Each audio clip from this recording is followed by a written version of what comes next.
Mais uma vez eu coloco a cronologia dos eventos da origem da vida na Terra, né? Terra tem mais ou menos 4,7 bilhões de anos. As primeiras células, que eram procarióticas, bactérias, mais ou menos 3,7 bilhões de anos. O que é que caracteriza mesmo, gente, uma célula procariótica, né? Células procarióticas não apresentam carioteca e, com isso, elas não apresentam núcleo, né? No lugar de um núcleo, elas apresentam um nucleóide. Só que, além disso, né, moçada, elas também não apresentam um sistema de endomembranas. Quando a gente fala que elas não têm um sistema de endomembranas, elas não apresentam organelas membranosas. Organelas que têm membrana na composição. Aliás, será que alguém lembra para mim qual é a única organela que nós temos numa bactéria? Das aulas de citologia, ribossomo, né? Então, a única organela que tem na bactéria é o ribossomo. Só tem ribossomo. Mas não tem retículo endoplasmático, complexo de Golgi, mitocôndrias, cloroplastos e etc e tal, além de não ter carioteca, de não apresentar núcleo. Ao longo, moçada, de 2 bilhões de anos de evolução, o que acontece é que as células bacterianas, elas vão mudando, e há mais ou menos 1,7 bilhão de anos atrás, surgem as primeiras células eucarióticas. Sendo, moçada, que quando a gente fala em células eucarióticas, elas vão apresentar carioteca, elas vão apresentar núcleo automaticamente, e elas, além do ribossomo, vão apresentar todo um conjunto de organelas que vai ser chamado de sistema de endomembranas. Sendo pessoas, quando a gente fala lá no sistema de endomembranas, quando a gente fala, moçada, em retículo endoplasmático, mitocôndrias, etc., como é que surgiu tudo isso?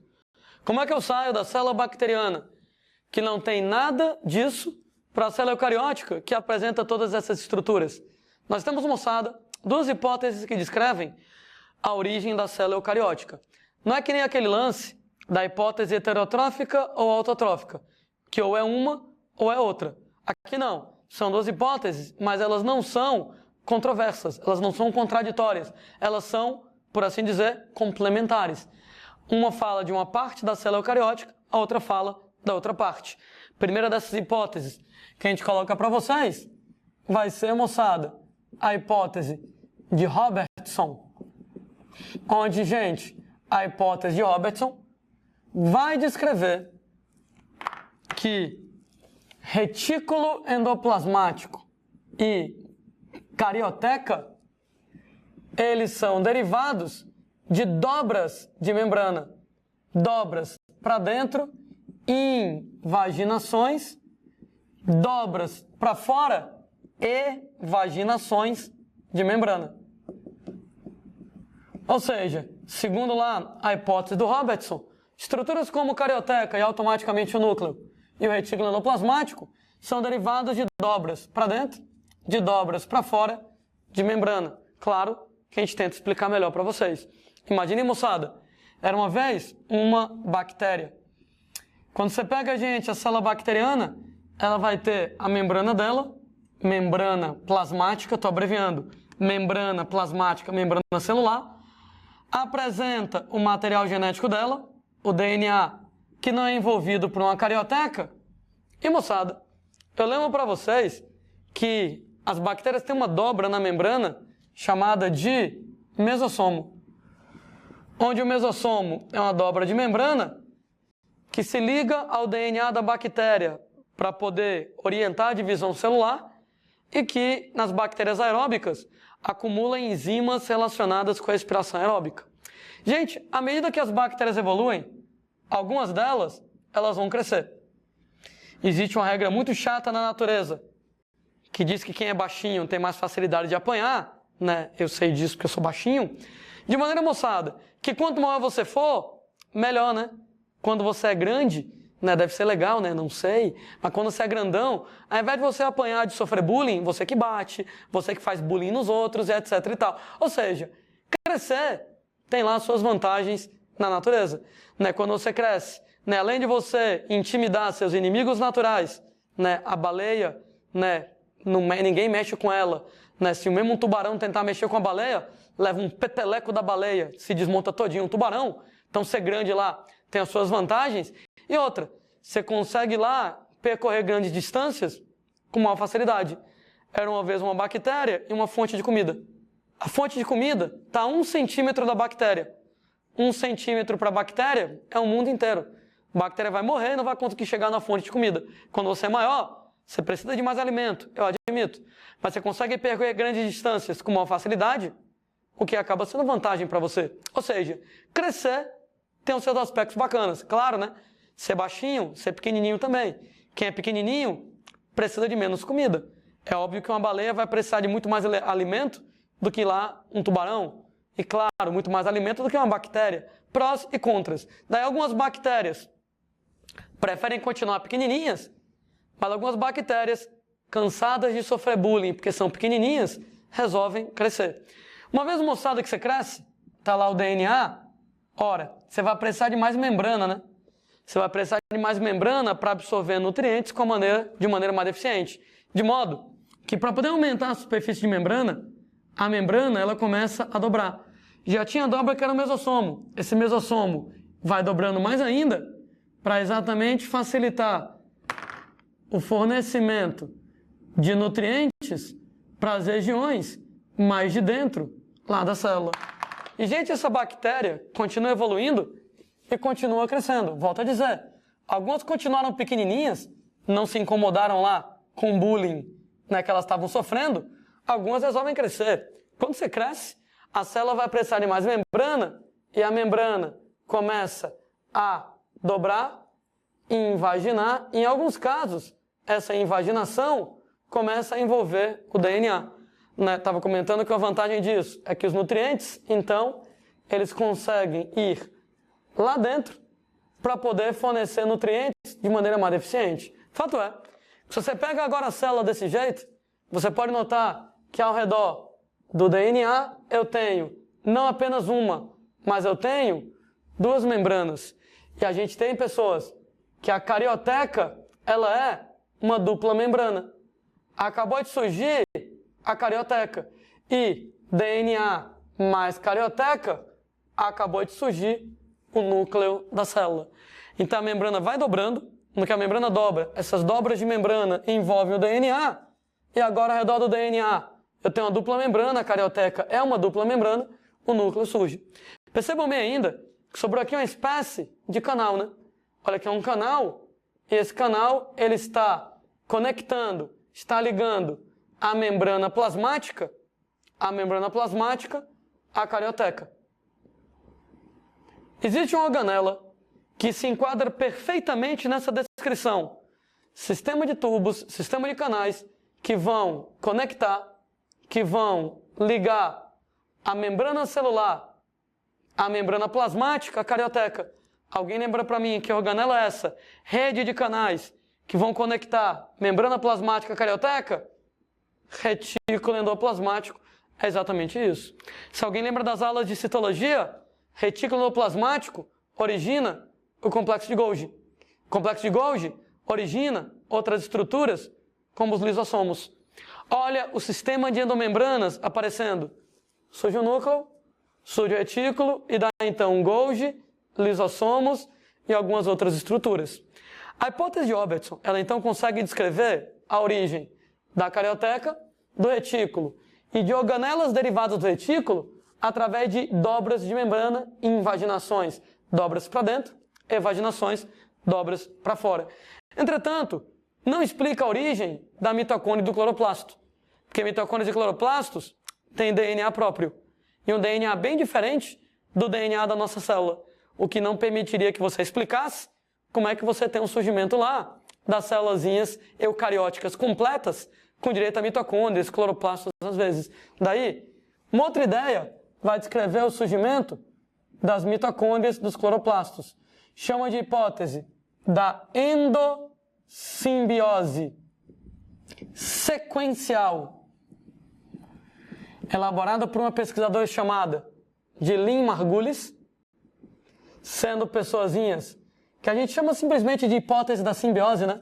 O nome completo aqui da hipótese É a hipótese da endossimbiose sequencial lá da Lynn Margulis. Segundo essa hipótese, o que acontece é que mitocôndrias e cloroplastos, eles são provenientes, respectivamente, mitocôndrias de bactérias aeróbicas, de cloroplastos de cianobactérias. Opa, cianobactérias, moçada, antigamente chamadas cianofícios ou algas azuis, são bactérias que fazem fotossíntese igual às plantas. Nas aulas de citologia, nas aulas sobre fotossíntese, a gente comentou que a planta faz a fotossíntese no cloroplasto, mas que as cianobactérias fazem a fotossíntese igualzinha, mesmo não tendo cloroplastos. Então a gente imagina que a mitocôndria veio de uma bactéria que faz a respiração aeróbica e o cloroplasto veio de uma cianobactéria que faz fotossíntese. Ah, esses caras endomutualísticos. Peraí, Landim, que é o quê, hein? Ora, mutualismo, gente, é uma associação ecológica interespecífica. O que é isso? Entre espécies diferentes. Mais, o que é isso? Onde todo mundo sai feliz, né? Os dois caras que se relacionam ganham. E obrigatória, para pelo menos um deles. No mutualismo, se eu separar os dois caras, pelo menos um deles vai se lascar. Né? Antigamente, no tempo que a Lynn Margulis colocou a ideia dela, mutualismo era chamado de simbiose. Tanto é que hoje em dia, talvez o nome adequado fosse hipótese do mutualismo. Ela usou o nome hipótese da simbiose, porque naquela época o mutualismo era chamado de simbiose. A gente hoje em dia evita utilizar essa nomenclatura, chama de mutualismo. Mas a ideia é essa, você tem lá uma relação entre espécies diferentes, onde todo mundo fica feliz e é obrigatório para pelo menos um dos associados. Landim, de onde é que ela tirou essa ideia de que mitocôndrias e cloroplastos um dia foram bactérias? Lá vai ela imaginar um cenário mais ou menos assim. Era uma vez uma célula proto-eucariótica. Ô, gente, quando eu falo que ela é proto-eucariótica, proto quer dizer antes, quer dizer que ela ainda não é eucariótica completa. Por quê? Porque ela já tem um núcleo envolvido por carioteca, ela, moçada, já apresenta retículo endoplasmático, mas ela ainda não é uma célula eucariótica completa, porque ela não tem mitocôndrias. Né? Então, nesse caso, ela ainda é proto antes da eucariótica, já apresenta o material genético envolvido pela carioteca, já tem núcleo, já tem retículo endoplasmático. Ah, e ela, a princípio, era anaeróbica. Era uma vez, moçada, uma pequenina bactéria aeróbica. Tá lá a bactériazinha aeróbica. Landim, no seu desenho de bactéria aeróbica, o que são essas dobras que você desenhou? Ora, são os mesossomos. São aquelas dobras que você tem lá na bactéria, especialmente na bactéria aeróbica, para acumular enzimas para fazer a respiração aeróbica. Bactérias aeróbicas, tem várias dessas. Um belo dia, a célula grande resolve comer a célula pequena. Fagocitose. E uma vez que você faz lá fagocitose, ora, moçada, por algum motivo, a célula grande não mata a célula pequena ela fica vivinha da Silva dentro da célula grande, e o resultado que aquela bactéria que acabou de ser fagocitada dentro da célula grande, ela agora, moçada, com o tempo, vai virar uma mitocôndria. O que era, moçada? Uma bactéria aeróbica, ela acaba com o tempo se modificando, originando uma mitocôndria, e o que era uma célula protoeucariótica, anaeróbica, ela, moçada, agora que ganha mitocôndria, se torna uma célula eucariótica. Ela que era anaeróbica, agora que tem mitocôndria, se torna aeróbica. Essa ideia, moçada, conhecida com o nome de hipótese da simbiose. Um detalhe interessante, assim, a célula protoeucariótica anaeróbica virou a célula eucariótica aeróbica. Um detalhe bem interessante. Quem veio primeiro, núcleo ou mitocôndria? Núcleo. Por quê? Porque, gente, quando você faz fagocitose, você vai emitir pseudópodes, né? Lembra dos pseudópodes? aqueles prolongamentos de citoplasma em que você vai e abraça e vai acabar fagocitando.